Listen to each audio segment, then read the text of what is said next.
game as well, he would have had some sets, but he got held many times by that lineman. So, shout out to him. I think he's locked in a roster spot for sure.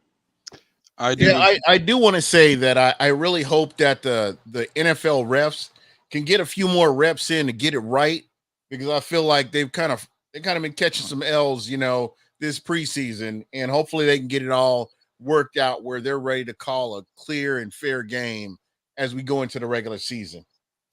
Yeah, some of these refs could use a lot of work. I mean, I tweeted today, remember the game where 2010 Kellen Winslow Jr. got called for phantom offensive pass interference against the Soldier. Lions? Ultimately cost us the playoff game. Remember that? And Yes.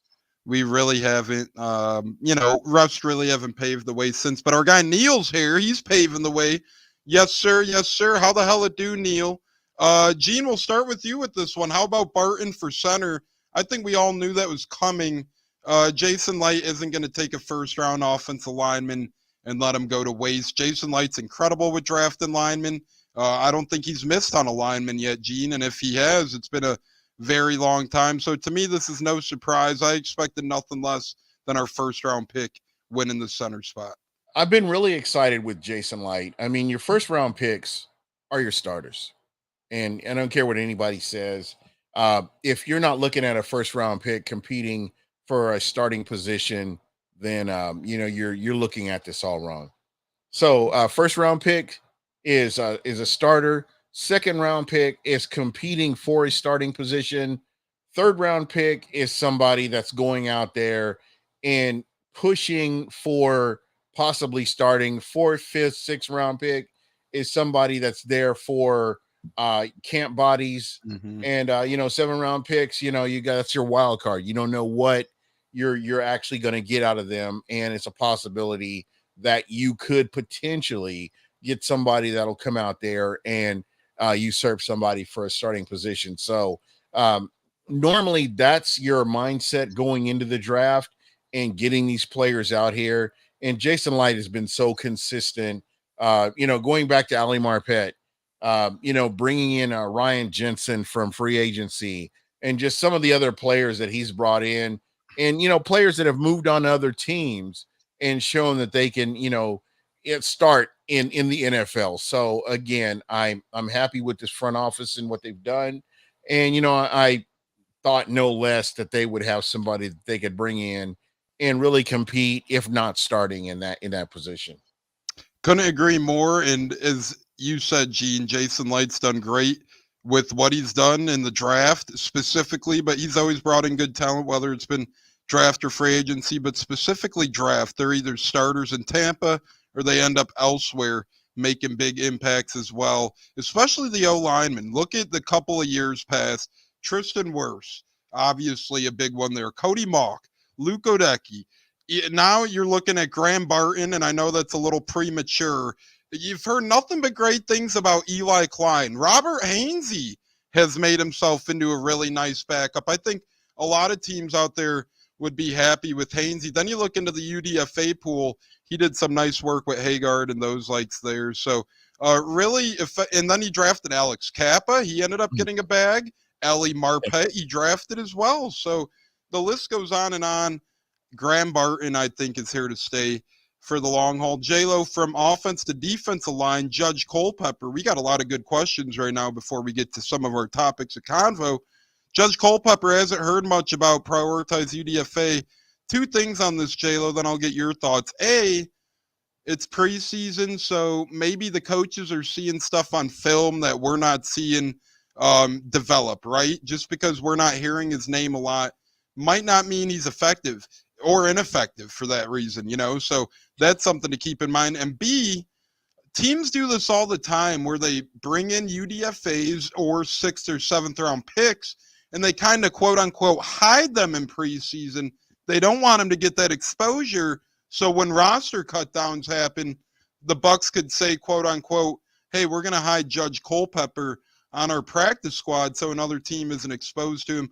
I don't know if that's the case here. Certainly that's what happened with Marquise Watts in the last preseason game last year. J-Lo, thoughts on Judge Culpepper, and do I sound right? No, you do. I mean, it could be a hidden gem. Maybe they're not trying to use him as much, or maybe he's just not quite getting there yet. I mean, it takes time. Some players get it quickly, some don't. It just depends. I think honestly, I could see him hitting the practice squad for a little while, to help develop, some of his skills, and then when the time's right, maybe they'll promote him to the active roster.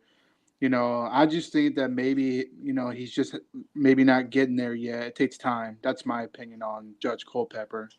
Yeah, and Christopher says Hainsey is solid.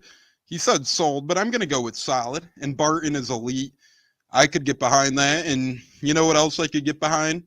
Buc What You Heard and Buccateers. You guys are tuned in right now live on YouTube, Facebook, so much more. And we have an exciting night ahead. Gene, J-Lo, and myself will be joined by the great JC Allen of Sports Illustrated in about 12 to 20 minutes or so. And later in the show, we got part 2 of Bear Bracketology with Gene about the Buc What You Heard and Buccateers beer for the 2024 Buccaneers season. We're going to see more beers eliminated, more beers move on in about 30, 35 minutes here. Isn't that right, Gene? Yeah, we got to make it happen, man. I am just excited. I'm anxious to see what beer we are going to be drinking in the 2024 season. So I'm excited for that. Guys, if you haven't been following along, man, this is been a lot of fun trying out some new beers, and it's kind of moving forward. So, be sure to stay tuned and see what we come up with.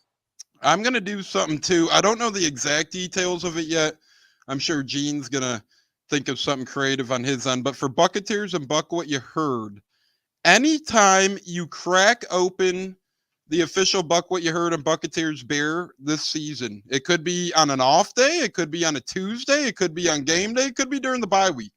But anytime you crack open one of those lovely beers, here's what I want you to do. I want you to tweet it at Buccateers or at Buc What You Heard. Both. Let's do both. Yeah, do both. That's how you have to enter. You have to get Buc What You Heard, and that's at Buc What You Heard. Pretty simple. BUCWHAT, and then Heard, HEARD, and at Buccateers, BUCCATEERS. You tweet at both of us a picture of the beer. You're going to get one entrance into the year-end randomizer, and whoever ends up winning is going to get a hell of a prize package on behalf of the podcast. I'm talking game used memorabilia, football cards, t-shirts, hats. I'm talking physical copies of tickets from the Super Bowl season in 2002. Yeah, let's make it fun. Yeah, and Gene, I think, these people deserve that. I think, they hang out with us all the time. They give us nice things to talk about. I think we could, and we're going to do other giveaways as well. But this will be definitely fun. I think the beauty of this is, like, you look at the chat right now and how busy the chat is. Thank you guys for, taking time, because it'd be so easy just to sit back and listen. But when you're taking time to go in and putting your thoughts on something, that's greatly appreciated. And we want to give back to you and show you that we do appreciate what you're talking about. Exactly. And whether you started listening to Buc What You Heard, whether you listened to Buccateers, all that we care about is colluding with all of you, having a good time with all of you, hanging out with all of you, whether it's virtually or on Twitter, wherever the hell it might be. We love you guys. We love Bucs Nation. So Gene thought of a great idea with this beer draft, and we let you guys decide what beers would be in the bracket. We helped out a little bit as well, but ultimately it's been great stuff. And I'm looking forward to having a couple beers, whether it's from a near or from afar, with you guys. And I'll be sure to tweet out my game day schedule this year. I think I'm going to 3 or 4 road games. I'm going to New Orleans. Guys, breaking news. I'm row 1 in New Orleans, right by the Bucs tunnel. I'm in the belly of the beast. So yeah, that'll be interesting. I'm going to Atlanta. I'm going to Kansas City. And then I'm going to Tampa for the Raiders game. So if any of you guys are in any of those towns and I'll be at a game, come find me and I'll personally buy you the Buc What You Heard Buccateers beer of the 2024, and we can have a toast together. How about that, Gene? Sounds like a plan, man. I am so excited for this. Again, man, I mean, this is what the season is right here. Just being able to enjoy it with fellow fans.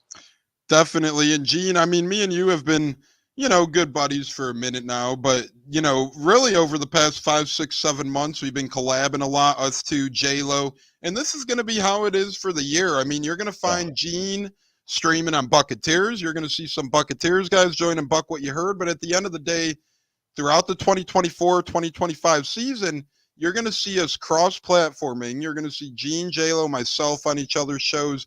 Kenny Barrett, the great KB, he'll be greatly mixed in as well. Some other characters too, like that J.C. Allen guy who should be joining us shortly. But speaking of characters, J-Lo, we'll start with you here. The undrafted free agent rookie, Delgado, number 60, he played a lot of guard last game, right next to Barton, right next to some other rookies as well, like Eli Klein.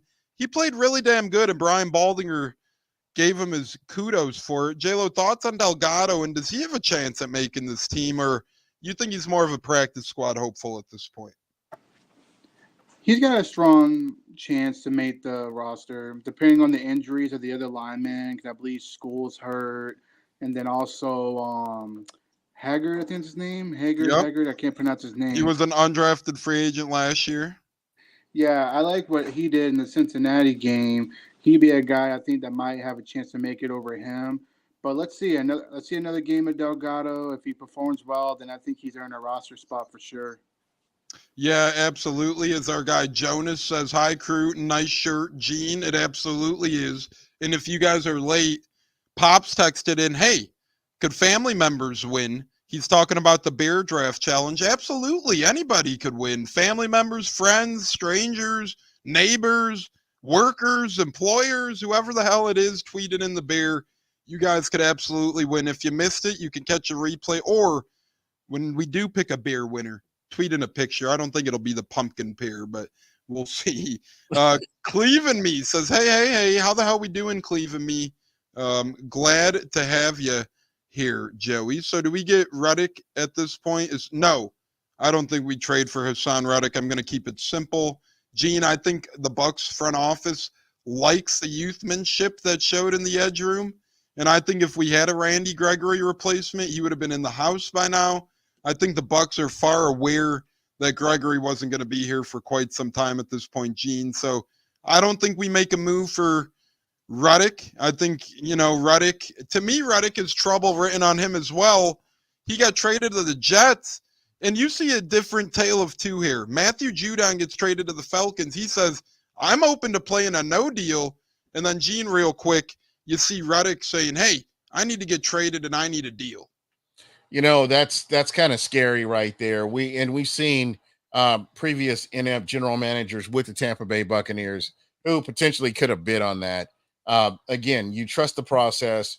You love what Jason Light has been doing. You love what that front office has been doing since he's been in power, and he's just continued to get better and better at his job, working his craft as a general manager. And if we're not seeing any movement with any of these free agents or a possible trade, there has to be a reason. And I believe that this team is comfortable with what they have, and I think that they're going to work with what they have. If something happens, I'm good with it. But if not, I'm perfectly good with that as well.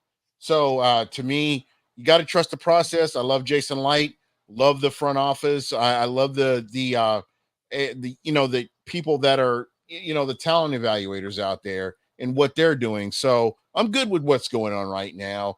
If there's nothing happening and there's no movement, I'm good with that too. So let's just, trust in Jason Light in putting this team in a position to win. That's what we have to do right now. I don't think he's given us a reason to not trust him.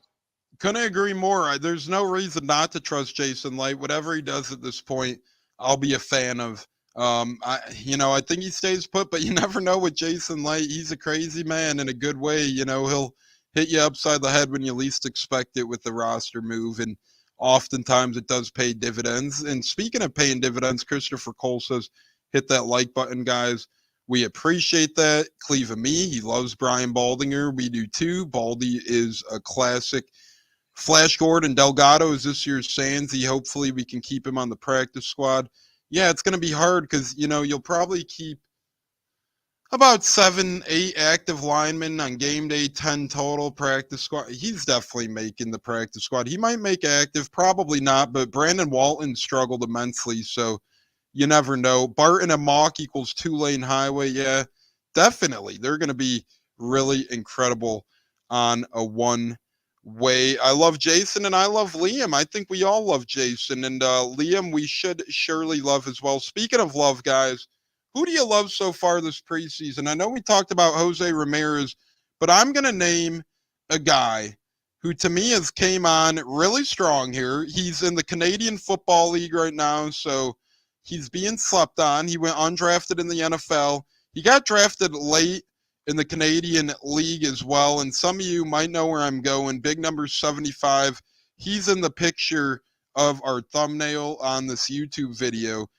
Lawal Ugawik, however you pronounce it. I'm probably butchering it, but he's been incredible this preseason. Only 24 years young.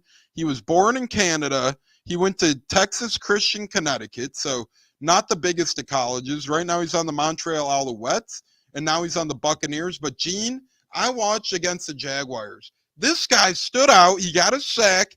His motor was high. He was making plays all over the place. He got in the backfield on a consistent basis. Same with week 2 or game 1 against the Bengals.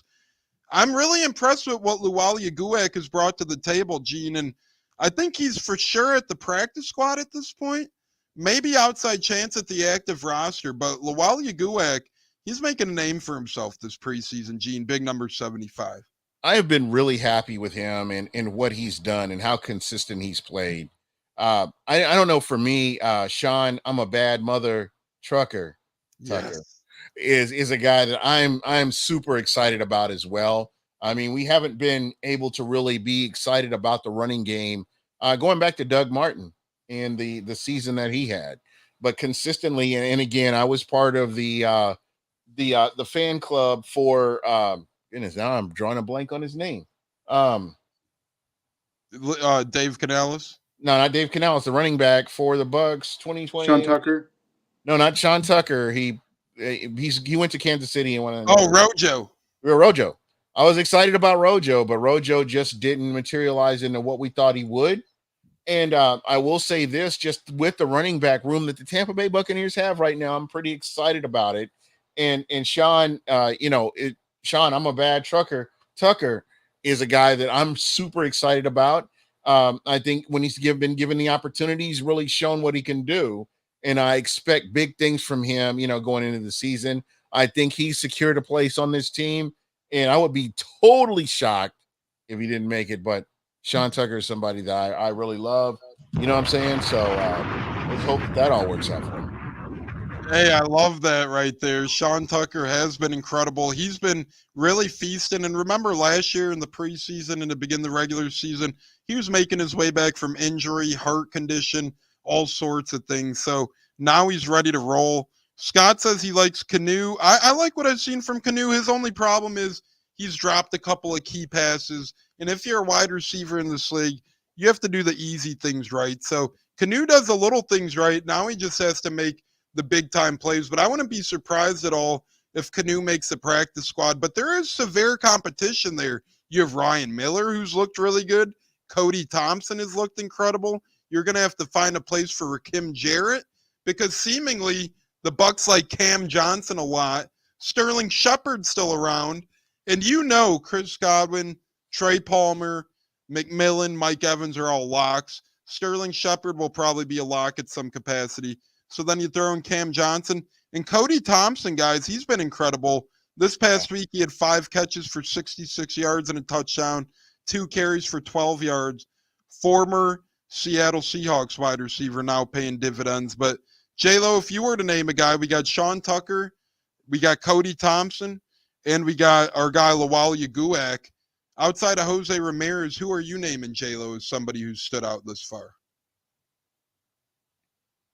And we'll see if we could get J-Lo back in the near future. Maybe he's having technical difficulties or something. But, Gene, whether it's on the way up or the way down, I'll tell you one guy who I haven't been too impressed with, and this is to fault of I'm not sure, but Chase McLaughlin better get his butt going.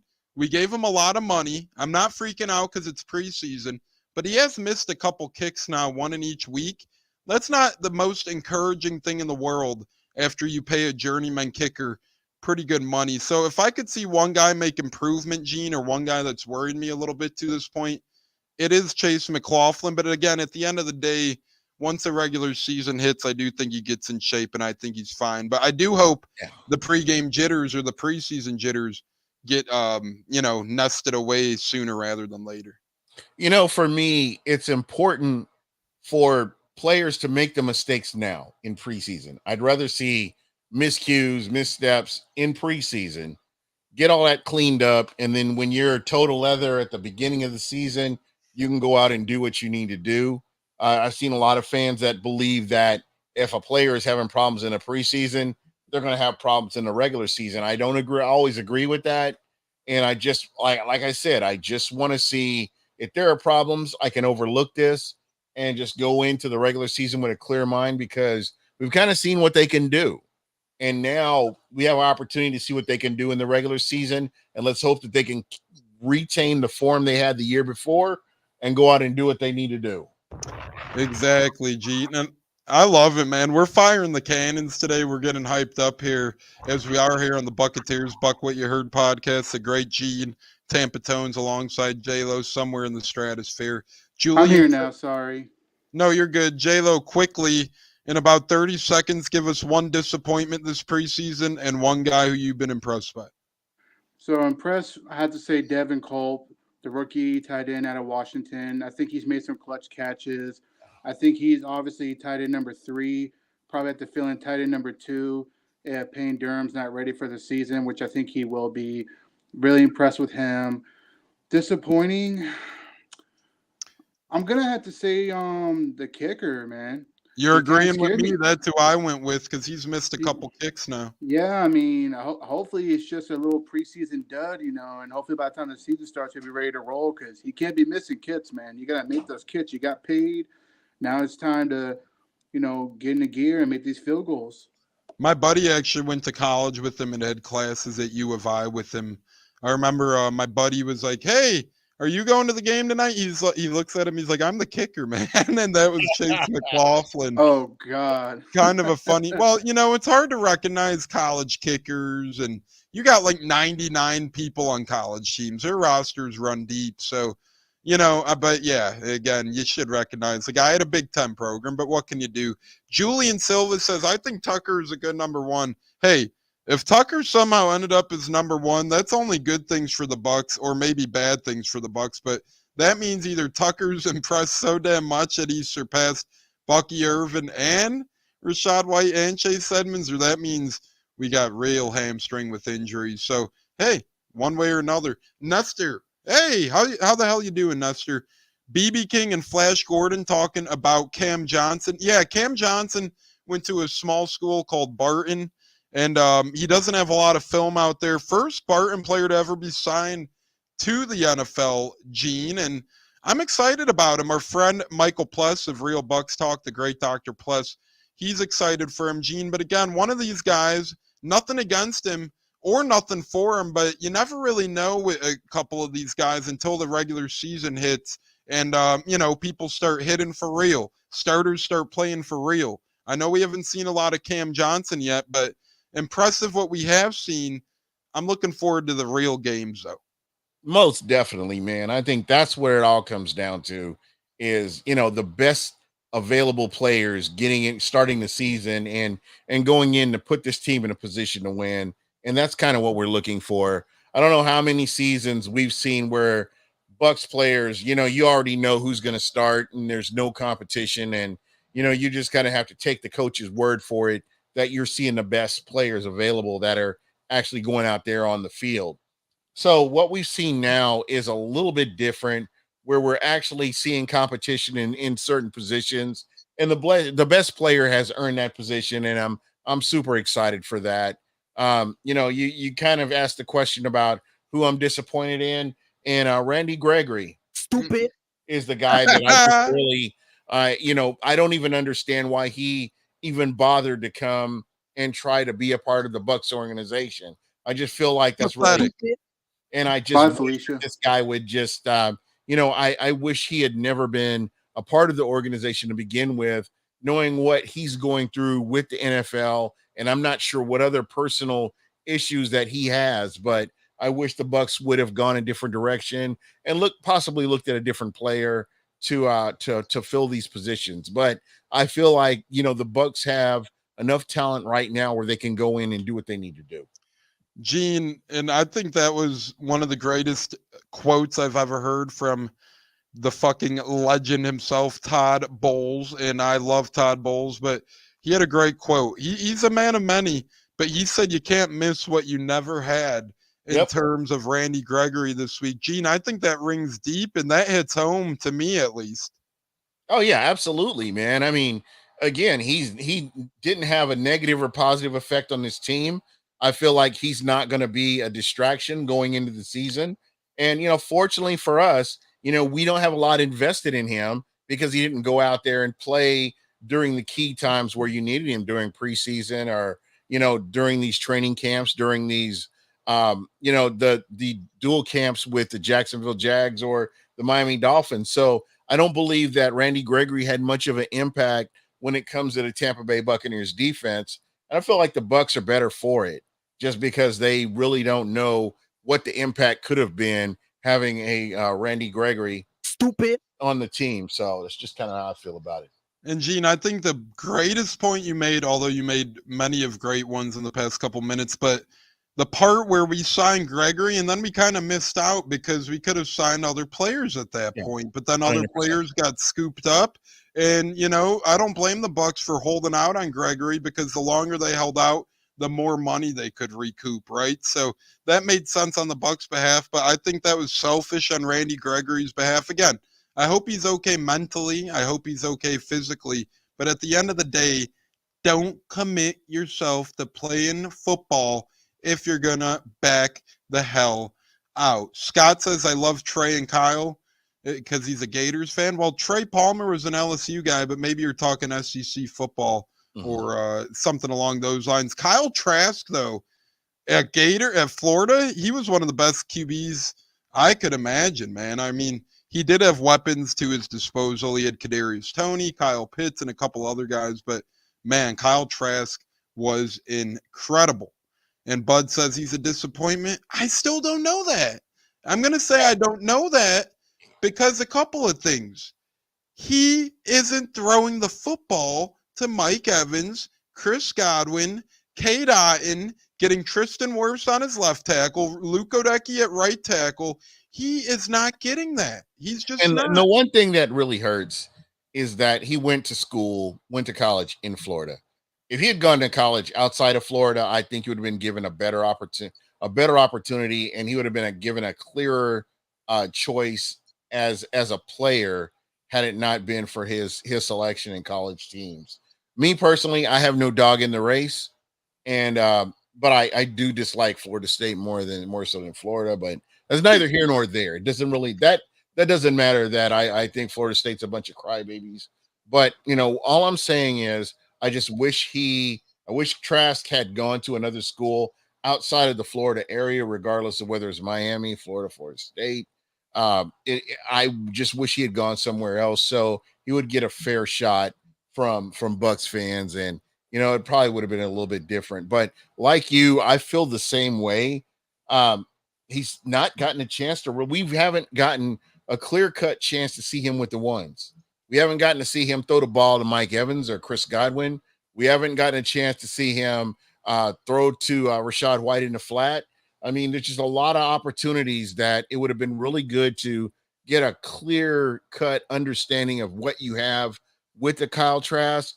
But at the end of the day, we've got Baker Mayfield, and that's who we're rolling with. So, I'm good with that. The game where the Bucs fucked up once again, that Atlanta pointless Week 18 game a couple years back, they went half and half. They didn't go all in and play their starters. They didn't go all in and play their backups, as we will be joined by the great JC Allen here shortly. And I want to say one more thing. When you look at Wolford and when you look at Kyle Trask, there's no clear elevation from one to the other or the other to one. They're about here. You can't sit here and tell me in this preseason that Wolford just dominated and he's the guy you got to go with 100%. Or on the flip side of that, you can't sit here and say Kyle Trask is a guy that we should have gone with. They're right here.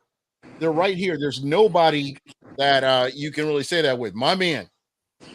Yeah, he is a great JCL, and looks like I acknowledge you. I acknowledge you, brother. Buccaneers. We acknowledge you as always, brother. Acknowledge me.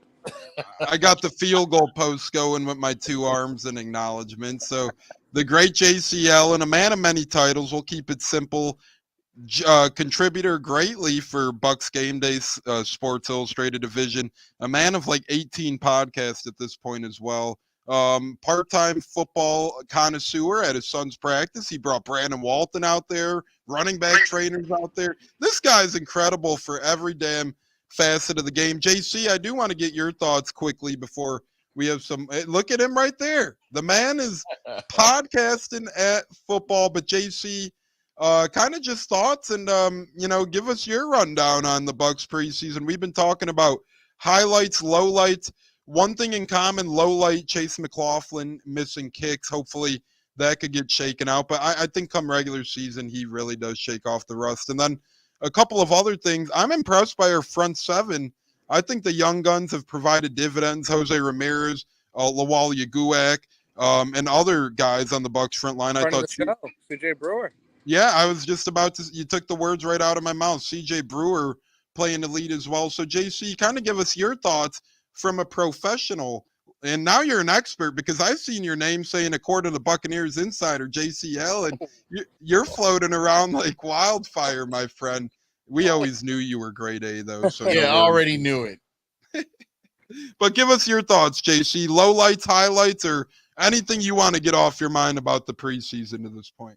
Yeah, so preseason, I never look at it as anything to compare or kind of project to the full season. I think some fans will do that and they start kind of losing their mind and being like, oh, this, or our secondary got torched, or this, and they kind of, the best case scenario is those guys you're seeing getting torched never see the field. Hell, most of them you don't hear them get called up from the practice squad because that means you're pretty banged up at one position. So you always kind of keep your mind on that and kind of, let that, linger in your head, because if you look at these preseason games, and even next week or this week rather on Friday in the preseason game where the starters will play some reps, much to the chagrin of some in the organization, that's very vanilla. We're not showing anything. We're not doing anything. It's just kind of, we're going to go out there, knock the rust off, get some communication, get some, substitutions in. So all that's not fresh once we're coming out there week 1. So production / playmaking, all of that stuff is great to see, especially from the young guys, the rookies. But it is not any indication of what this team will look like in the future once the regular season rolls around. So I think that's the major sticking point for preseason with the Buccaneers. But that being said, there has been a lot of promising looks at some guys. Graham Barton's obviously number 1 on that list. Broke it the other day. He's going to be the starting center. Bulls confirmed that today. I think Bucky Irving, Jalen McMillan, some of these guys on the defensive side, as you mentioned, the younger stepping up, getting their opportunity. So I think it is good to get a glimpse of some of the young guys. And again, especially on the offensive line and some of these spots like that, if you have a bad preseason, it usually kind of lingers on in the season.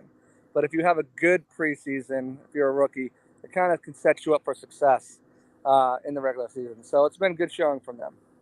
Yeah, JC, I also want to get your thoughts. Joint practice with the Dolphins this week, obviously going to be Battle of the Sunshine State out there.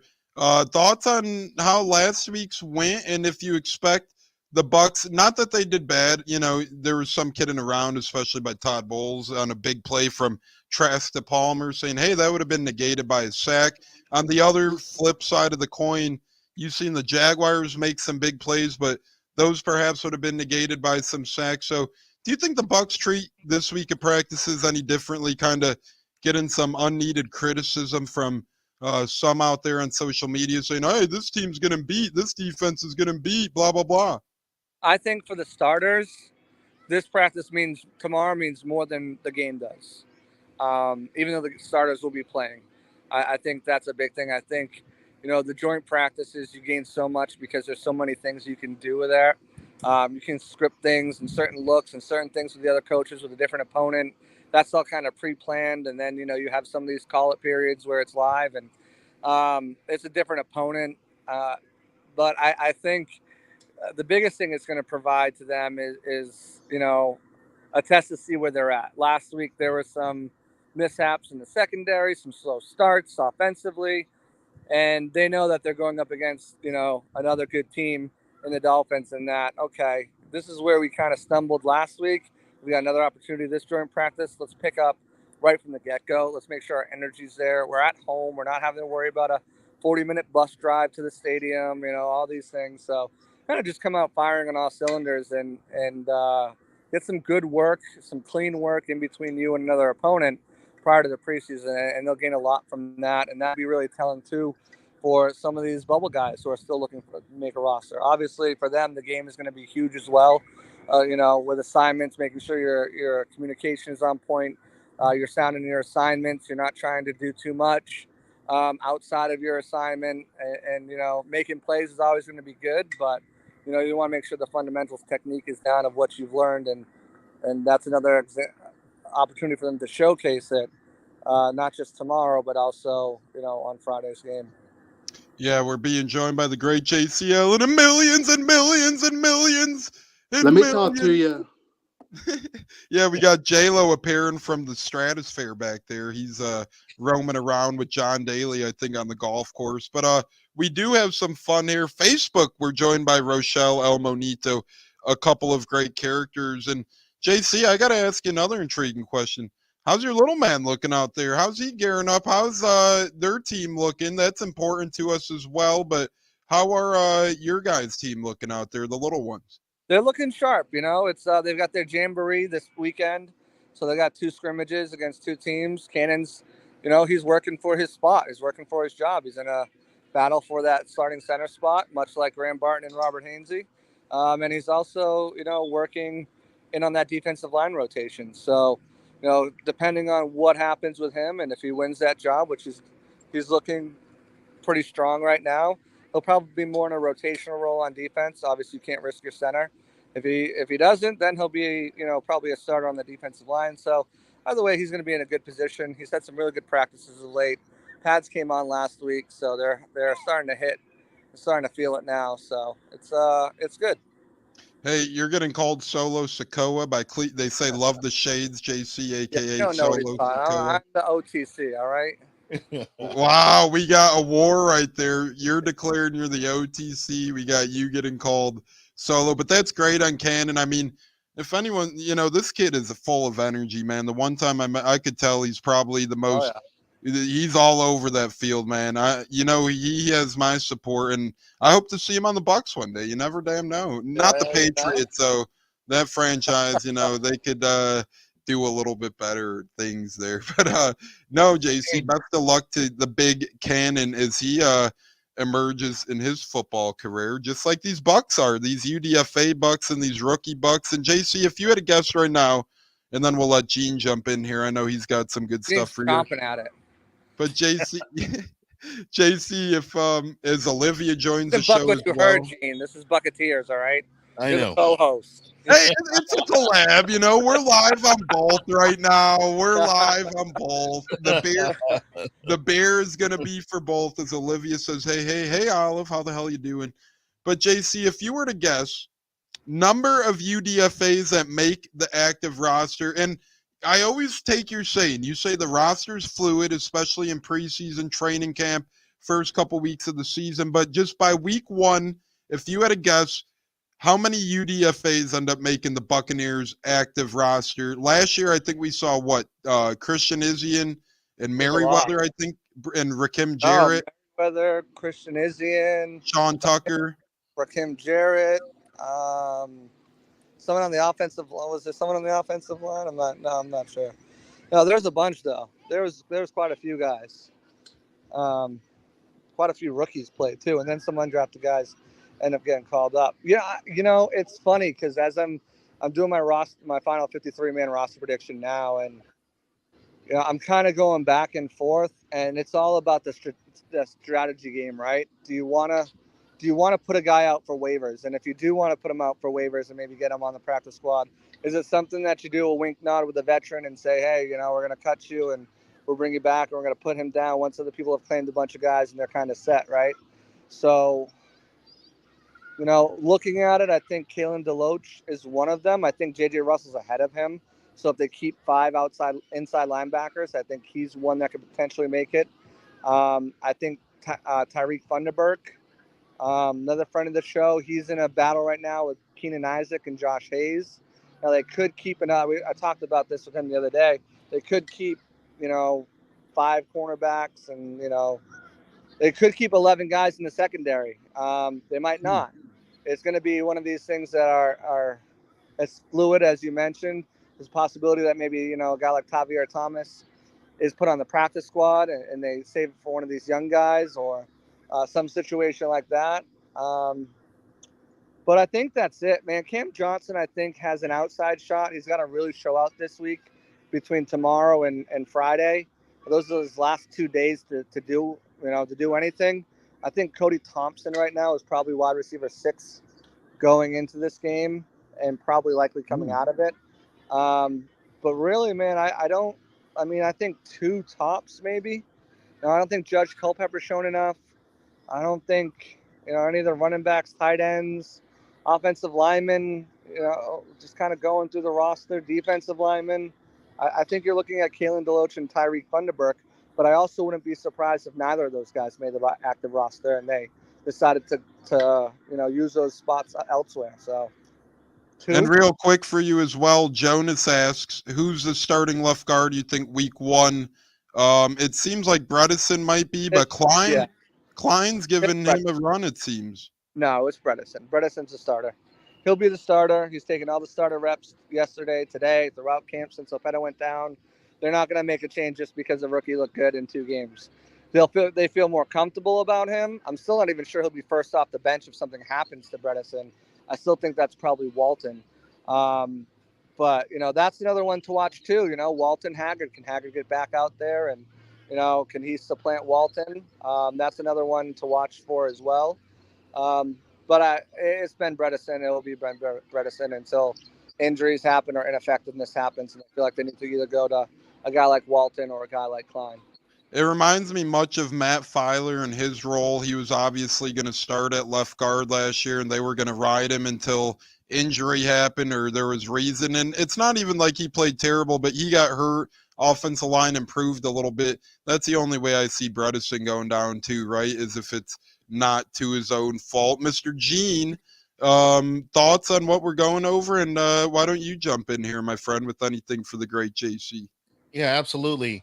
Over the past 2 preseason games, have you just consistently seen a number of players that have separated themselves from other players playing for that same position battle? I mean, for me, there hasn't been a whole lot of separation.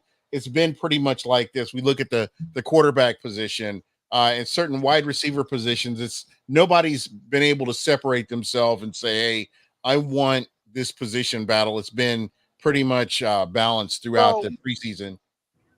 So I think guys have certainly inserted themselves where they might not have been before. I don't think there's necessarily ever been a quarterback competition. It's always been Kyle Trask number 2 and Wolford was number 3. Kind of like last year for number 1. Right, yeah. There was a bit of a competition there. It was a little bit real for a minute, especially when Trask started doing better than Baker. But no, I think if we're talking about positions on the roster, obviously Chase going down has opened the door for Sean Tucker. I think that was a spot where, hey, if he doesn't perform and Chase outperforms him, we're going to try to get you on the practice squad. So not due to his any fault of, Chase's, but I think that's opened the door for Sean Tucker to cement a spot on the roster and probably Chase either go on IR for the start of the season or, maybe not even be on the roster or go on the practice squad if he gets through waivers. At wide receiver, I think your Cody Thompson was a guy no one was talking about. He's a camp body. Right. And I think he's came on and kind of made a spot for himself. Everyone was talking about Sterling Shepard, which I always thought was kind of funny because if, you look at the depth chart, he'd be the 6th wide receiver.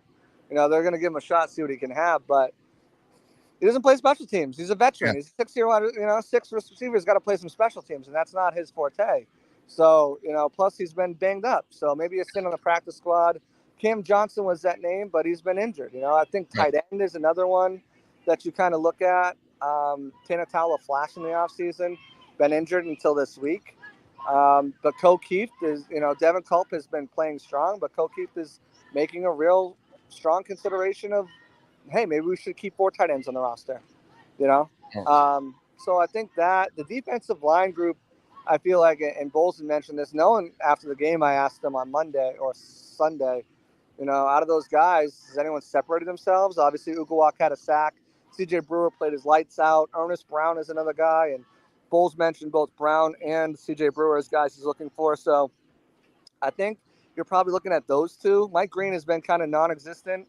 Yeah. I don't think, maybe in the practice squad, but I don't think he's going to make the roster. So if they keep 6, which at this point I think they are going to keep 6 defensive linemen, I think you're looking at a battle between Brewer and Ernest Brown and who's going to kind of come out on top of there.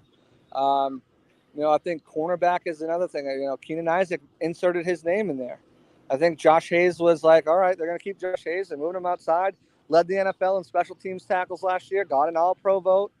Okay, this Tyreek Thunderbird kid's looking good. And then Keenan Isaac with just solid technique. He makes the interception. He's looked good, not out of place. He's not the most fluid athlete, but he plays with technique and awareness. And quite frankly, he just knows football. He's a football guy. So he's kind of given an opportunity as well to, kind of join that competition and say, okay, what about me? So, are we looking at the 3rd and 4th quarter of this upcoming game as players getting that final opportunity to show what they can do? Yeah, V. Jones. Someone mentioned V. Jones in the chat, and Kalen DeLoach. I think V. Jones has shown stuff. He was just kind of a throwaway guy last year in the practice squad. They signed him to a futures deal. He's shown some things. Had an interception in camp. Kalen obviously is a hot name because he was at FSU, and he's got the speed and undersized linebacker, a la Brooks, a la, Levante David, but hasn't really made a mark in the 2 games he's played in. A lot of special team snaps. Like I told you guys, when you look at the snap counts when I post them up after games, you always look at that special team count because, that's going to show you a bit. And even more so Friday, if the starter's going to be playing, they're going to be playing their special teams roles as well, I assume. So we'll kind of get a better look at, kind of where things are shaking out on the special teams. But yeah, it's like, this is your last chance. You have a joint practice tomorrow with the Dolphins, and then you have Friday, the game with the Dolphins.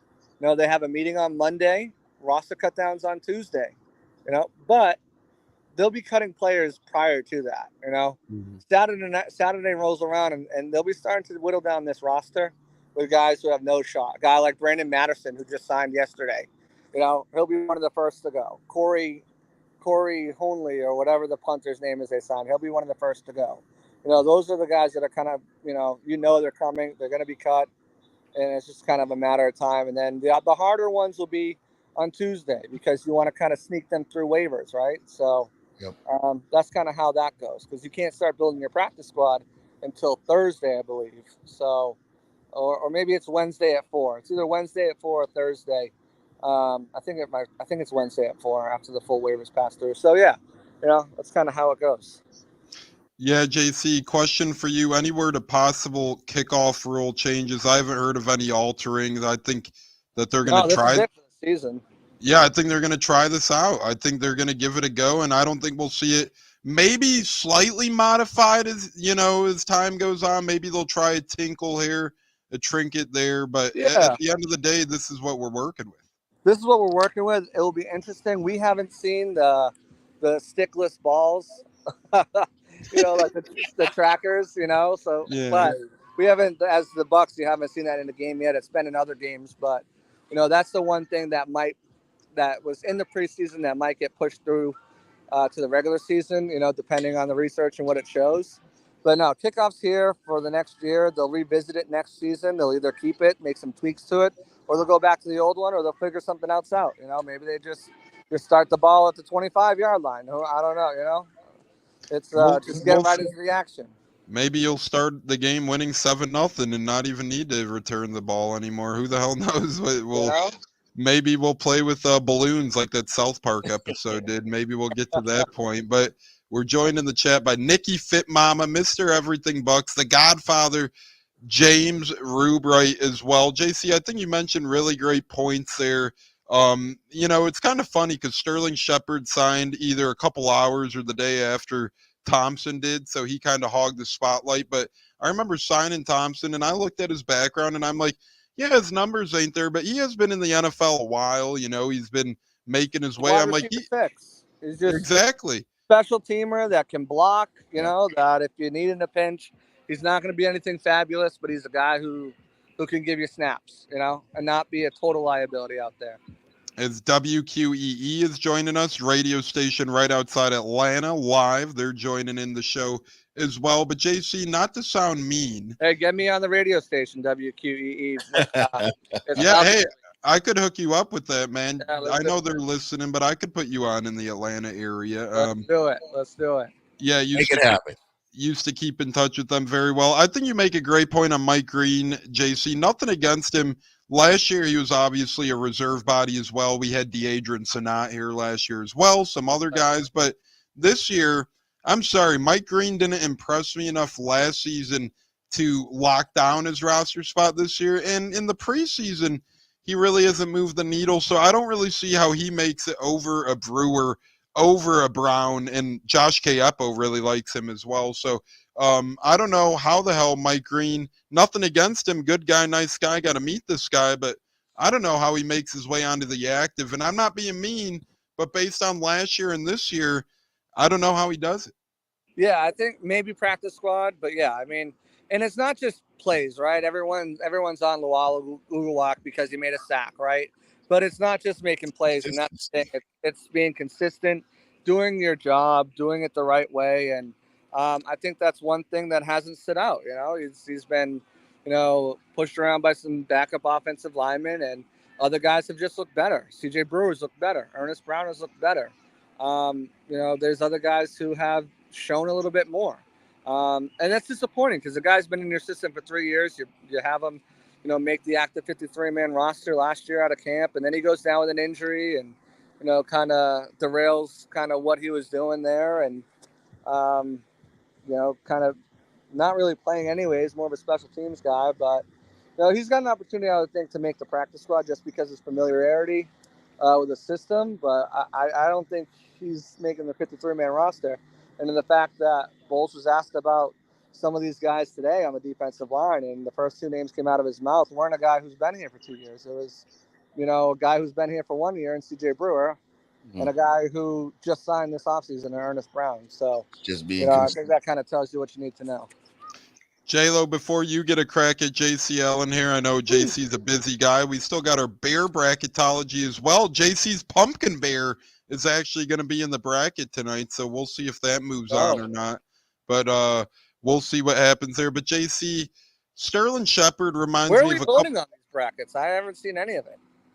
It's Gene and I taste test him, and J-Lo taste test him, and we kind of, wiggle on the beers itself, and we kind of got shipyards. Do our thing. Yeah, we do. We got shipyards everywhere, man. You got track down shipyards. We got shipyards in our backyard. Let me put the. You gotta do. Okay, well, it's important. Do you have the caramel? No, I don't think. I don't. No, it's not full. You can't do it if you can't get. Well, then you gotta ship us some. I know, bro. If you can't get caramel and cinnamon sugar to do the rim, it's not the same. That's what makes it. Well, is that a beer or is that an ice cream? You didn't. Come on, man. You didn't even tell us this part. That's the thing. You gotta have the caramel, sugar, cinnamon sugar rim. That's what makes the whole beer. Well, I guess it's a margarita or something along these lines. It's amazing. I mean, if you want to get real one. We are talking about Shipyard Pumpkin, right? Yeah, Shipyard Pumpkin. So what you're saying is you got to put caramel on the rim, and you have to put a little cinnamon sugar on it. Well, yeah, you put it like on a plate, right? And you get the caramel. Yeah, like a margarita almost. Yeah, exactly. That's what That's I a lot of said, work, and you bro. denied it. Yeah, well, it's because you said it. You know, Yeah. Well, Dean said wow. Dude, you know what? Is this a Boston thing? I have to ask. Seriously. it's a northeastern thing. It Okay. certainly is a And you know northeastern. what? Because you kind of turned me on to Everyday Maggie and Prosciutto Poppy, those guys over in Boston, and just how they Gotta do it represent right. they represent the Boston culture, and it makes it endearing a little bit when you watch them. But you know what? Just because of that, I'm willing. You know, we moved them on to the next round. Your beer is in the next round, and who are you going up against? I have to look and see. No, I don't want to go and don't just push me through. Well, we gotta like. No, we didn't. I actually tried it, and I was like, you know what? This. I like this better than who you went up against. So here we are. It's a nice hi. It's a nice seasonal beer, man. It's like Yeah. you guys. Wait, Gene, you're still in Arizona? Yeah. Oh, so I mean, the only one that really has a fall right now is Tones, but it's like a nice fall beer. You go like apple picking, pumpkin picking. You come home, you have a night, with some apple cider donuts, and you have a pumpkin head. You want to get real crazy? You put a shot of vanilla vodka in it. There now you're talking. See, Right. now none of this came up when we were picking these beers and we were looking at them. Did But you guys get to try the That's My Boy Blue? no, it wasn't on the list. No, I don't see it. This is now after the fact. You're telling us these beers. I gave you two beers. That beer will be on next season. But I gave you 2 beers. It's That's My Boy Blue and Shipyard. Let's get back on track. Gene, what was your question? Well, so for me, my question to you is: there anybody that has stood out that we didn't talk about, like at the beginning of the season? Here we are, we're finishing everything up, and you're like, you know what? Nobody talked about him, but he's come on and he's put himself in a position to grab that spot that nobody else expected him to grab. Is that one player that you're like, wow, I didn't see that coming, but here we are. I don't think so. Kind of looking. So for you, everything is kind of falling into place. Yeah, like I you think kind of expected it to. I mean, the guys who I mentioned, right? A Cody Thompson, like Brown. I mean, Sean Tucker. I would say maybe. I think Sean Tucker, a guy who I thought that would have a really good, sophomore season was Kayvon Merriweather, and he was playing lights out till he got banged up. He'll be good to go by week 1, but he was a guy who, some people thought he might be on the bubble, and I was like, no, he's not. He's gonna make this team. He's legit. He's certified. So yeah, I think if you want to say him, but I mean, if you kind of, I originally my breakdown had JJ Russell on. It had, Jose Ramirez and Marquise Watts on my original 53. I guess maybe like a Bucky Irving. I mean, Bucky Irving and Rashad White. I think was going to be the guy. I think he's going to be. I always thought he was going to be RB2. Do you think he dips more into Rashad's carries and touches than what we once thought, though? Possibly. I think I was a little reserved on how his skill set would translate completely. You saw what you see on college tape is what you see on the field. I thought McMillan was going to be good, but I didn't think McMillan was going to be that good. So like some guys who like I thought would be this and kind of proved they were this. I think more than anything, but no one that I mean, maybe Keenan and Isaac, but I mean, or Tyreek Funderburk. I didn't think much of those two guys when they signed. For me, the guys were just. Neither of those guys have really have wowed me. Obviously Kalen's gotten the first team reps in practice and stuff, but neither of those guys have been like, wow, this guy is a stud. I told you, I think Devin Culp might be. You can throw him in there. A lot of people were like, yeah, he's the 7th round tight end. Sure. I was like, no. You guys, how many times did I say it on here? Cohen talked about wanting to move tight end, and he's a better blocker, especially out in space, than people give him credit for. And I think he showed that throughout, the preseason game. So, no one I think has kind of overachieved at that level that has shocked me as of now. And I want to get one last look at the receiver room before J-Lo, if he has any questions, because I know you're a busy guy, JC. But I do have a Sterling. question. Wait. I got a question. Wait, no, I know, J-Lo. Hold on. After Like me. 15 questions. I can't even Jones. see you, J-Lo, so you could sit out until I could fucking see you. Until I could fucking see you, you could take the back of the line, all right? Yo, Tone said J-Lo's not even a Oh, the co-host. He's abuse. just a guy. He's a fucking great co-host when I could see him, but this guy is somewhere in the stratosphere. Page to help share this to J-Lo. So maybe RKO you when I What see you the next hell? time, JC. You're not even helping extend the audience. You're just Hey, well, leave J-Lo, J-Lo alone. He's hiding in a closet on his lunch break. we know that J-Lo, he's there. He's Ooh, probably being a girl JC. dad right now. He's probably being a girl dad right now. But I do want to ask you this, JC, while we try and rein things back in here. No Roman intended. But Sterling Shepard, is he the Perryman of this year's team? Is he going to be inactive to start the year, and then you think as injuries go, is he cool with being a practice squad body? Then as we get banged up in the receiver room, is he going to come on, say week 8, week 9, try and be a reinforcement? And question 2, before J-Lo keeps crying, but Latrell Jones, any thoughts on him? Does he have any chance at the Bucs practice squad? I know probably not the active, but Yeah. friend of the show. Sterling's questionable, right? I don't know what his mindset is. I hope to try to maybe. Hopefully not a Cole Beasley mindset. Right. I'm going to try to talk to him tomorrow after practice. There's a couple guys I want to grab and kind of feel out his mindset, if it doesn't work out, if, they decide to put you on the short-term IR, or if, the practice squad is where you go. Is that something you're open to? Remember, he was content with not playing until Baker called him and said, "Hey, what are you doing?" I heard your name a few times around here. You ready to go? So is he okay? Does he, is the ego there, or is he just want to be part of a team? And does he love, what he's been around and the camaraderie and the team? And is he just happy being a guy that can potentially be useful? I don't know. I think when you look at Dave Moore, Brashad Perriman, Cyril Grayson, those guys, a lot less accomplished, right? Brashad had some success. Cyril, not so much. David Moore, not so much. A little bit success in one season in Seattle. But, Sterling has no connection to this roster other than Baker. It's not like last year when David Moore knew, Bredesen. You're right.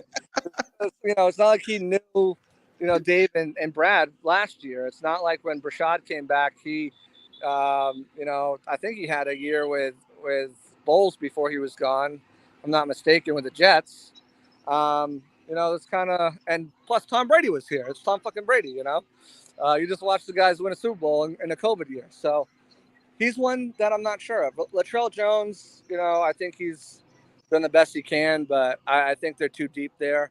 I think guys like Cameron Johnson, Sterling Shepard, if he wants to be there, or Ryan Miller. I think those guys, Cephas Johnson, or whatever his name is, just because of his height. Really, that's all. He hasn't really shown much. But if they need a tall receiver for scout teams, I think Cephas, is ahead of him right now. But you never know. I don't kind of know what's going on with those. Tanner Canoe could beat him out. Tanner's obviously had some good touches in the last couple of games, and he provides a punt returner insurance because he's the guy taking the punts back when Trey's not. So, it's kind of one of those things where I think Latrell is probably left out of that room. Maybe locks on to another team. Someone gives him another opportunity on the practice squad, but I don't think it's going to be with the Bucs. That kind of does, not saying you're wrong, JC, because you obviously are way more in tune with me, but I remember Kalen Geiger, friend of the show's a couple of years back, he was looking down and out a little bit. He was being outshined by Devin Tompkins and a couple other of those likes, and then it ended up being somehow Kalen Geiger. Now, I know it's probably not the case, but sometimes teams do hide UDFAs in preseason to try and get him back on the practice squad. But the way Ryan Miller, I haven't noticed him at practice either, really. no, that's what I was gonna say right now. The way Ryan Miller's been playing, the way Cody Thompson's been playing, the way Rakim Jarrett's still gonna have to factor into the equation. Like we're talking about Sterling Shepard. Sadly, I I hope the best for Latrell. I don't know if a path is there necessarily in Tampa. Now, that doesn't mean he can't go elsewhere. Right. No, you go ball out this weekend, and your tape is your resume. Yep, as we do have the great Emily. Wow, she's not being so mean to Gene right now. But J-Lo, the floor is yours. King J-Lo, you take it away now. You got some good work to do, J-Lo. Let's hear it.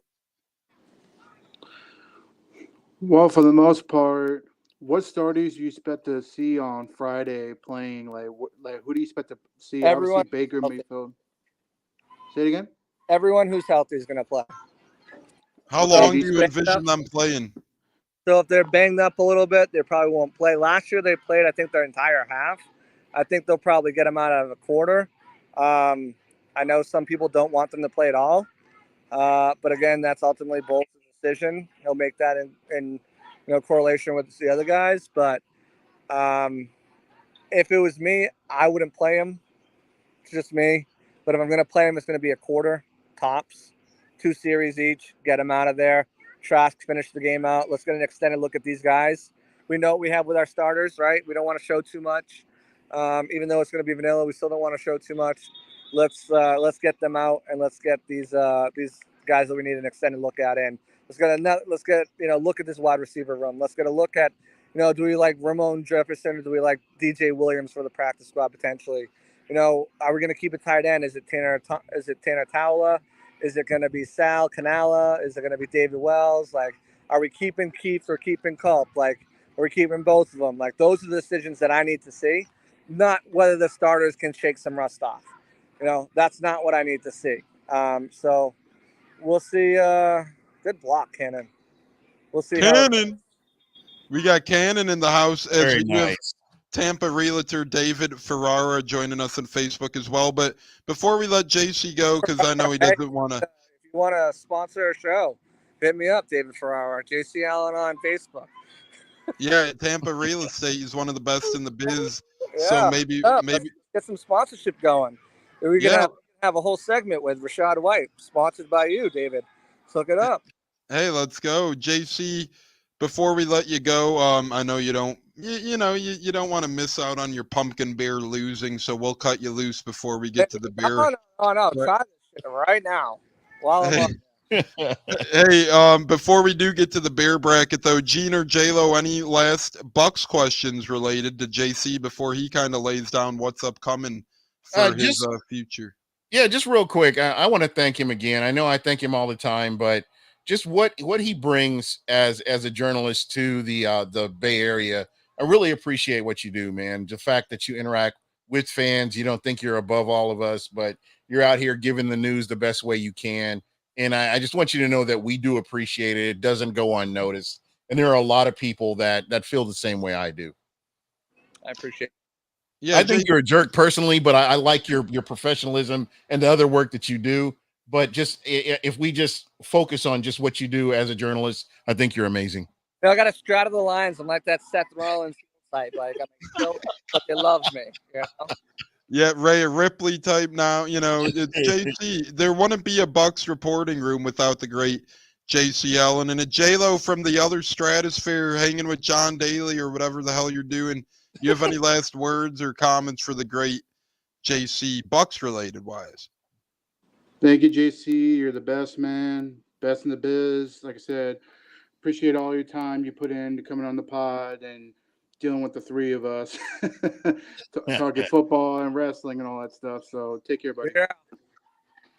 Yeah, we're hey, we got wrestling advertisements now appearing on the show. So check out Friday Night Heel Turn presented by 88. Speaking of heel turn, I'm gonna go. No, I'm kidding right now, but JC, I do want to say, just plug yourself, my friend. Let us know what's upcoming for you, for your endeavors during the season. I know we're going to try and cross paths as little as possible for Bucs games because that means we'll lose. But outside of that, JC, hey, I know what games I'm going to. Kansas City, at New Orleans, at Atlanta, and then home against the Raiders. So that's where I'll be. Games we're going to lose, Kansas City and Atlanta. So, yeah, and probably the Raiders. So those are 3 losses. Put the money line right now because it's surefire losses. But yeah, I mean, we got lots of things cooking up. So, we'll be back at it tomorrow. Pirate Parlay, 7:00. Still trying to figure out a guest there. If I'm getting a player on, or it might just be me kind of talking about training camp and previewing the game, the roster, my thoughts on that. Maybe a guest. Who knows? We'll figure that out. We fly by the seat of our pants there until the regular season starts, which is only in like 19 days. So we're coming close up into it. Bucs game day, I'm going to be pretty busy. Obviously, we'll have full coverage of the game itself. I'll have my 53-man roster prediction out either probably Saturday morning, early Saturday morning after this game, kind of solidify my thoughts and where I think guys are going to go. And then next week is a fun week for me. I put out all of my predictions. So I'll have my top 10 bold takes. Last year, I didn't do so great. Came close on a couple of them. I think I went 4 for 10, but I was like a hair off. 10 yards off on Rashad, 2 receptions off on Otten, and another one was really close to being, 7 for 10, but hey, whatever. My season-long superlatives, so who's going to be, the offensive MVP, defensive MVP, comeback player, breakout player, rookie of the year on both sides, most improved, all that fun stuff. And then I'll have my season prediction game by game, what I think the Bucs record's going to be. I think I'm there. I think I know. I think I'm confident. And what this team could do, what this team could be. Again, that will kind of shore up once I see, what I need to see on the field on Friday. Some of these backup guys and some of these, just a glimpse of what the starters look like. Again, I ain't going to take it for a whole, kit and caboodle, but just a little kind of, just a tip, just to get me, right. Just a tip, just to get my prediction right, Yeah, I love that. And, you're a man of many predictions, many of do, which seemingly come right. I just can't believe we're already here near the start of the regular season. It's crazy. Seems like it was just draft time. Seems like it was free agency and all that good stuff. Last Sunday of the year. Yeah, and we do have college football this Saturday. Not a lot on our plates, but JC, I did want to extend to you. We do our new Saturday pregame show called the Saturday Showdown every Saturday at 10:30 a.m. Eastern. Feel free to drop by if you ever want, man. We're always there talking Bucs, NFL, gambling advice, college advice, fantasy football. A lot of fun stuff on that. So if you ever want to drop by on a Saturday, just let us know, and you're always in, brother. I think Cannon just did something, huh? He just got a nice tackle, and he's helping the teammate out. Oh, no. Teammate's down. Take a knee. I'm no use during college because I'm from the Northeast, and all we do is win with our pro teams. So we don't have enough time to pay attention to college football. BC, UMass, whatever. We'll talk about Boston College, Jeremy Trueblood's legacy.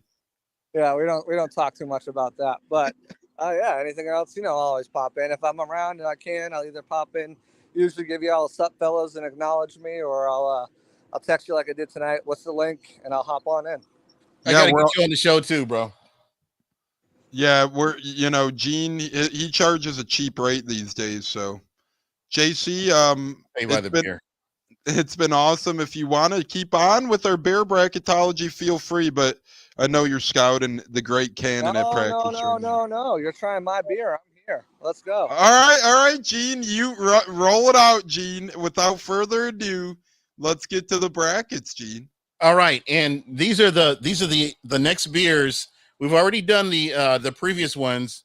We have Land Shark winning. We have Broken Skull winning.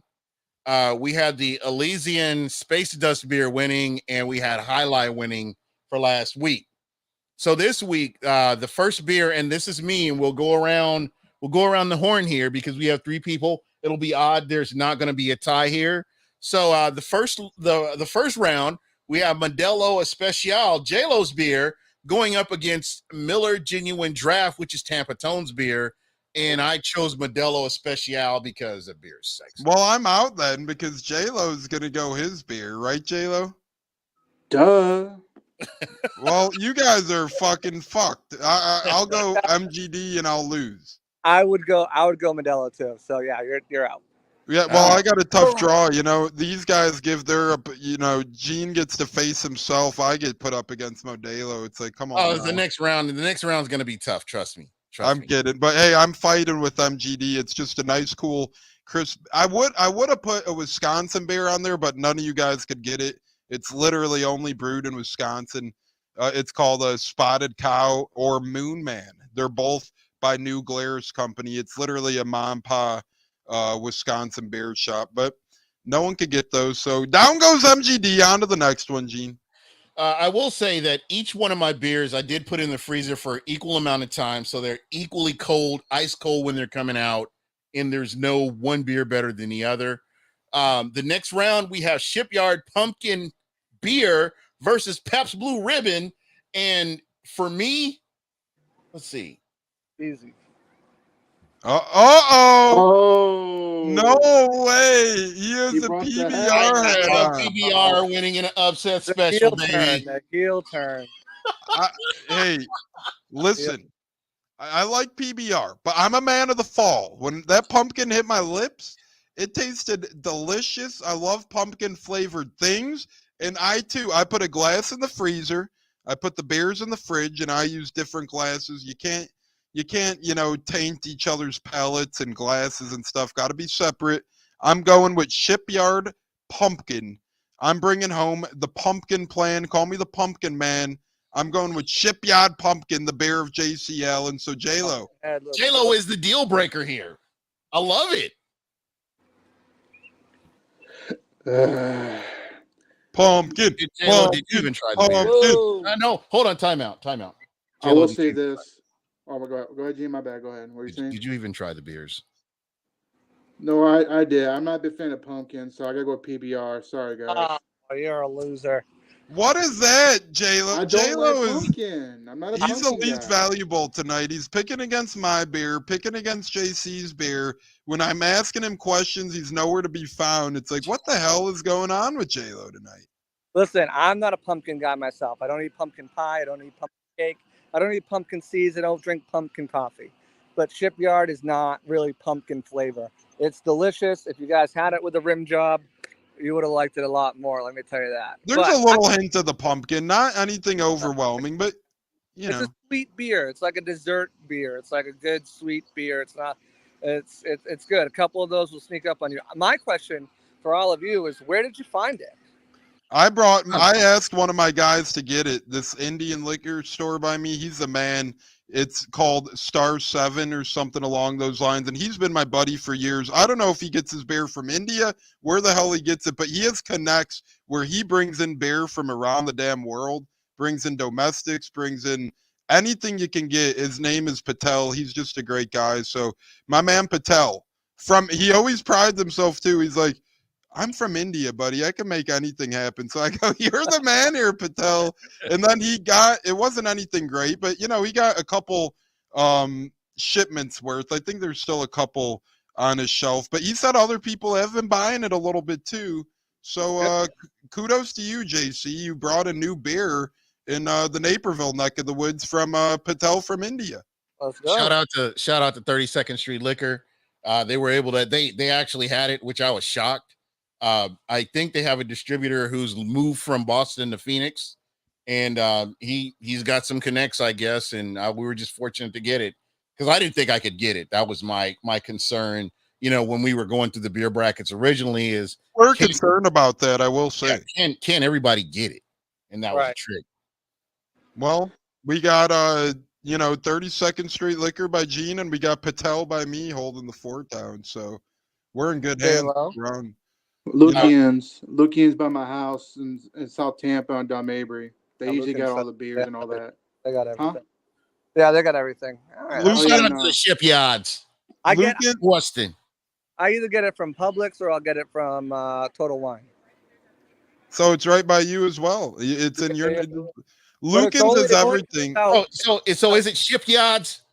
It comes out now and it's gone by. You can't find it by mid-September, so it's not even out during Halloween, which is crazy. You gotta That's horrible. You don't get it. That's when you want it. That's when you need it out there. To be honest, right? Exactly. But I think they only get limited supplies of it. There's another even better one. I can't think of. It's like Jacko something, and that one's even better than Pumpkinhead Shipyard, but it's hard to find. But that's a really good one too. I really hope this picks up next year. I would love more contributions of beers. People were like reluctant to say, "Oh, I like this beer or this beer." So we were struggling to get the bracket that we got. Guys, Yeah. if you try it, if you're like out in the comments or watching or listening, if you try it, shoot me a DM or shoot me a message on Facebook. Let me know what you think. Remember, you got to get the caramel, salt, and sugar on the rim, cinnamon sugar on the rim, and that makes it even better. And if you get crazy, a little shot of vanilla vodka in there, now you're talking. But yeah, let me know what you guys think if anyone else tries it. Hey, just remember I voted for it, brother. That's all I can say. I was the good one here. But you know what? Against PBR is what hurts the most.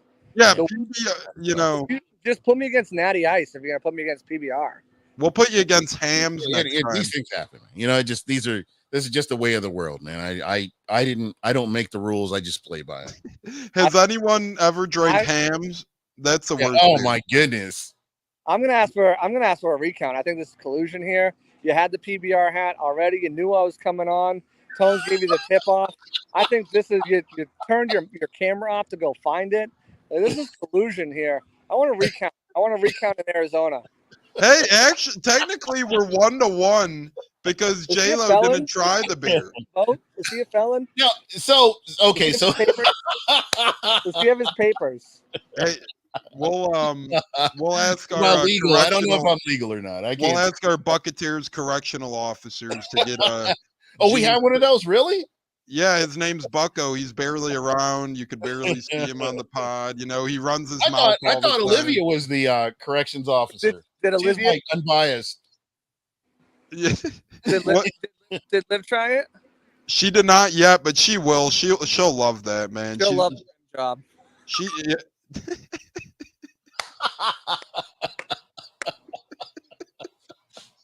Oh, we're really getting. I love it, man. You guys are terrible. I'm talking about what I said it multiple times.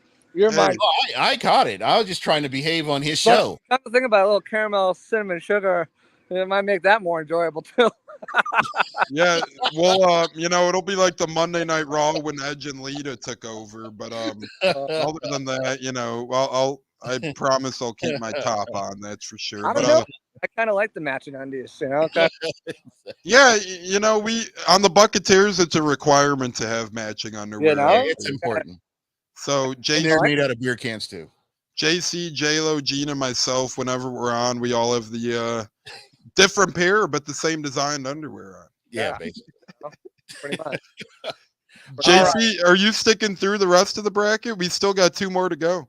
Yeah, might as well. I'm just here. All right. Go. So the next round we have Miller Beer, LC Leprechaun versus Bud Light. And I think LC Leprechaun, we had that one too. Wow. Yeah, 2 of them. So for me, I picked Bud Light. I'm going ice cold. Miller Beer, the champagne of beer versus Bud Light. And for my choice, I did pick Bud Light. This is tough because Miller, I prefer in taste, but Bud Light, man, they're commercials. But we're doing it for taste. I'll go with Miller Beer. I'll stick with that. Nice. So we got a splitter here again. Yes, we do. We got a split ball. J-Lo, if you're there, where are you both at? Of these, so I can tie break if necessary. I say, give me Miller. I let Miller over Bud. Oh, Bud Light is out. Bud Light is out. I did not see that one coming. JC, would you agree with the outcome? So it depends. Like if I'm gonna sit down and get like a burger or something at a joint, I'd probably get a Miller Lite. But if I'm outside, barbecue, 4th of July, cookout, beer Olympics, tubing down the river, give me Bud Light. I think Bud Light's just more of a tailgate. Like I can pound some Bud Lights. Miller Lite, I think, is just like it's a little too filling. It's a little. I agree. I just felt like Bud Light is football beer. It is. It was until it got booted out of the round there. Until I was gonna say something different, but 2024 to each your own. But they lost a huge fan base, until something else popped up. Yeah, You you know, know, I'm not going to get into something the else popped up politics now. of it, but they kind of dropped the Well, ball. Bud Lights, they're on the way back now. They threw the kitchen sink at the marketing. They got Peyton Manning and Emmett Smith to do Oh, yeah. commercials. They threw. Never mind. Yeah, Yeah, they missed on that one. They should have at least either got Tom Brady or Gronk or somebody that, you know, somebody that's a drinker. we'll say they threw a spitball at the situation in general. Brady chugs a beer like nobody else. 2 second gulp's gone. Yeah, That's the guy you want marketing beer is Gronk. He beat Dave Bakhtiari, I think, in a chugging contest. Oh my god. Dave Bakhtiari ain't winning much these days, so All right. And this is the last one here, going into the last beer selection going into this particular round. It's Guinness versus Lowenbrow. And for me, I chose Guinness. Lowenbrow, I drank Lowenbrow in college, and my palate's advanced because it wasn't good back then. And Guinness was my choice. the thing that's tough with Guinness, it reminds me of an Irish car bomb, and you could really only drink like 1 to 2 Guinness at most, and then you feel like, tub of toothpaste, or like your pants were just 3 sizes too small on you. Lowenbrow is what I'm rolling with. I'm going with Lowenbrow. I'm sorry. I know Guinness is highly respected. It does taste very good. I probably prefer Guinness in the taste, but in totality of the beer, give me Lowenbrow, man. I get through half a Guinness and I feel like Chris Christie or JB Pritzker out there. So I'll go with Lowenbrow. J-Lo, tie break. Truthfully, I didn't try Lowenbrow, but Guinness have had, so I'll have to go with Guinness. This guy, next year, he's out, man. The rule is you gotta taste test these motherfucking beers so we could pick one fairly. Okay, let's see. We're gonna go to JC. Yeah, let JC be there. I like Guinness. I'll tell you why. I think Guinness is one of those beers where you look at it, you're like, oh fuck, like what am I getting myself into? But once it hits your lips, once you get past the foam, like it's such a smooth beer and it's got such a good taste. Now I agree. If you're gonna go, beer Olympics, Guinness probably isn't the best choice. Yeah. But if you're having, a nice meal, especially if you're in an Irish pub, having nice sipping beer or a burger and some bar food appetizers, I mean that's the beer you go to. I don't think it's like an everyday beer. And again, you have to, you can't. They got these Guinness cans and shit. Like, what am I doing? What am I, 12? Yeah. You got to get it out of the draft. It's got to be out of draft. And if you go somewhere and you see them pour you a full glass of Guinness, immediately say, I don't want that. Well, have something else, please. Because anyone who drinks Guinness knows that if someone's pulling you a full glass of Guinness, they don't know what the hell they're doing.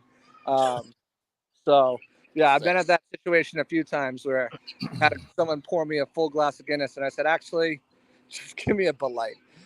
You know what's actually I love about Guinness too is a little foam that piles up at the top there. It just looks so neat.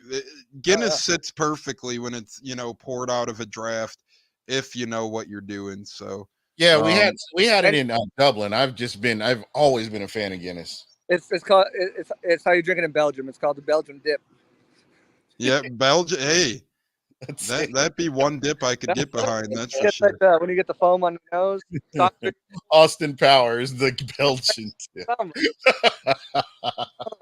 Oh, BB King says rigged. Hey, I fought for you, BB. I picked Lowenbrow. We actually this was fair. This was fair and democratic because J-Lo couldn't give a honest answer, so we had to go to our next guy. So there's another good Irish beer, not Killian's, but it's like something red, and that's pretty good. I forget Killian's Irish Red is that's it, isn't it? It's another something. It's called something red. I had it at what's the name of that sports bar out here on Dale Mabry? The what? Oh, it's across from 2000. Not it's next door to 2001. No, it's North. I know what 2000. Are you talking about the one with the ladies? No, it's North Dale Mabry. Wing House. No, that's no. I mean, no. Is it Riveters? Nope. Brickhouse. Come Miller's. on, J-Lo. No, it's like something. It's literally a sports bar. It's not a chain. There's only one of them. It's on Northdale Mabry. It's across from like Whiskey something, next to like a breakfast place. This was a whiskey, not Whiskey Joe's. Is it Whiskey Joe's? No. My buddy worked at Whiskey Joe's. I love that place. J-Lo, you don't know? He's saying North Mabry. There's many sports bars. There's Prime North Mabry. How Time. far is it? Is it past the past Ray J? Wait, what were you saying, JC? Is it Prime Time? Prime Time. Well, now we got Slime Time, Prime Time. I don't know what the hell's going on. Prime Time Grill. It's a nice little sports bar up on North Mabry. It's prime time. It's time. That's what I thought. Okay. Nice. Well, It's prime time. we got Prime Time. We'll They have to have have a something. drink at Prime Time. It's a good spot. You would like it, Tone. It's a good spot. No, it's Well, not you good. It's not good. evidently don't know about not- it, J-Lo. It's not No? a good place. Prime time, What are you Like- talking about? I like Prime Time. Get out of here with that. Prime- Prime Time's good. like It's that, just a like little far from dive me. bar that the old people go to, and like it's good if you just want to drink and get some like appetizers that are fried. You know, I wouldn't get anything that's like cooked there, but it's like one of those like dive bars that you're not gonna. It's set back and maybe back in its heyday, it's covered in like wood paneling. It's not upscale at all. It's like Yeah, there's a stuffed gator on the wall. yeah, like they got like posters that are all aged and got cobwebs up on top. That's awesome. That's my type of place, man. Those are I love Florida It's a good spots, man. dive- Those are spots that need to be reserved. They got to be It's a preserved, good to be dive honest. bar, but like again, like fried food probably only out of the kitchen, That's that the best, man. up to kill any bacteria. Why would I go there for anything else? Give me a nice Exactly. maybe give me a nice little Maybe it oyster was the shop. O'Hara Irish Red, Bud Cannabis was saying. Maybe it was one of those. I don't know. It was good. I had it. You know who I had it with? Mr. Evan Winter, the ginger himself. Are I you can't call talking? him the ginger 'cause I'll my son- name some Irish beers right now. There's Magner's Original. There's Sullivan's Malting Irish Ale. There's Oyster Stout. There's O'Hara's Irish Pale Ale. There's Wicklow Wolf Elevation. There's Kinniger Scraggy Bay. We're getting off the rails here. I won't There- remember it. Murphy Stout. Harp Lager. Smithwick Red's Ale. Smithwick Red, that might be it. Smithwick. I think that's it. See, you just need a Tampa Tones around, and I'll get to it. That's all to it. Smithwick Red, yeah. But guys, there we are.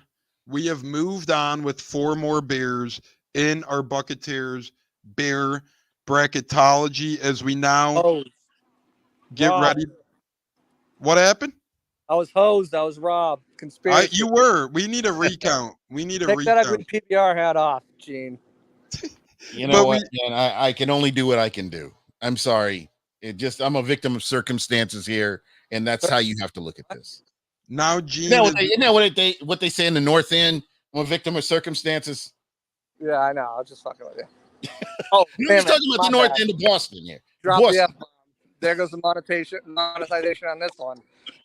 Well, fellas, what can you do as we are nearing the end of Buc What You Heard and Bucketeers special with the great JC Allen of Sports Illustrated No, Game no, Day? you said it wrong. It's Bucketeers and Buc What You Heard. Yeah. Your name goes first. Don't yeah, forget. okay. Well, I love that, JC. We're gonna clip that and put that into the beginning there. Leroy's needed to be reserved last I was in Tampa. JC, you're cutting up a little bit because you are at practice. So anytime we talk, I said I'll teach you not to pick my beer. whatever, man. However, it's got to be. But no, I'll pick your beer all day, brother. I didn't get enough money to pick that beer, so there's that. You put that out there. JC, the great JC, we know you're at practice. We're about to wrap up here. Any final words for the program, brother? It's been an honor. No, just I always enjoy chilling with you guys, chopping it up, talking some football. Yeah, you guys are. Come on, get by him. Cannon just go up for the sack. Let's go, Cannon with the sack. J-Lo, are you with the sack? flex. He's doing the arm flex like this. That's what you got to do. J-Lo, are you arm flexing right now? Any final words for the show here, J-Lo? No, great show again. Sorry I was MIA for most of the show. I'll be better prepared on Saturday. Go No, Bucs. you're good. We're just giving you a hard time, bro. No You're reason. just in your feelings. It'll be okay, bro. Yeah, and the great Kenneth Rubright's joining on Facebook as well. Gene, any last words for the Buccateers Buc What You Heard pod with the great JC Allen and Million? Thank you all, guys. JC, thank you again. Keep doing your thing, and go Highlight. That's my beer choice to win it all. But Gene, my final. Are you going live Thursday, Gene? I will be going live. Well, join JC tomorrow when he's live or when he puts his show out. JC will be. He never comes to my show and wants me to go on his show. No, what are you I'm talking not about? saying Gene. I'm saying everybody who's watching this, tune into JC tomorrow. I always And watch your everybody who's show, man. watching It'll be this- abuse. Yes, tune into Gene on Thursday. They'll be live on Buc What You Heard. Beer now. I'm coming out. I don't know. I can't hear. Everybody is just cutting up at this point, guys, but it's been awesome. Be on the lookout for Thursday night show, 7 o'clock Eastern, led by Gene. Be on the lookout for JC Allen live tomorrow on The Prowl as the mini head of the table gets going. And then we'll be back here Saturday as well with the great J-Lo, myself, Joey Nips on our Saturday Showdown, and so much more. But remember, fire the damn cannons, go Bucs, Tones Decker off here with the great JC Allen, the great Gene, the great J-Lo, everybody. Touchdown Tampa Bay, Trey Palmer over the end zone. Bucs win the Super Bowl. I hope everybody Yes, fire the cannons. Everybody have a great Taco Tuesday, and if you watch NXT tonight, enjoy, fellas. Joe Hendry. Say his name, and he appears. I believe in Joe Hendry. See, that was a prop profile picture. Joe Hendry. He blew it. I believe in Joe Hendry. All righty, fellas. You guys all believe in the Buccateers, JC Allen, and Buc What You Heard, so we appreciate that. Other than that, fellas, great show. I got to let these guys go before I owe them triple overtime, so getting out of hand here. But, fellas, love you all. God bless. Happy Taco Tuesday. Tell Cannon to keep up the great work, JC. Yes, sir. Let's do it.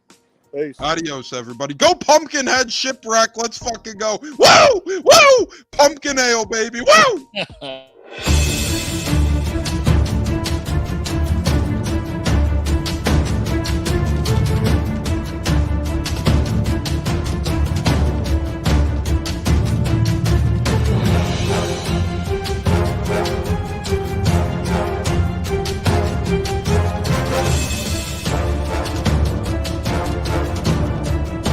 Game on Sunday, man. I know you're nervous for the Rams, but you got to be a little enthusiastic after being there.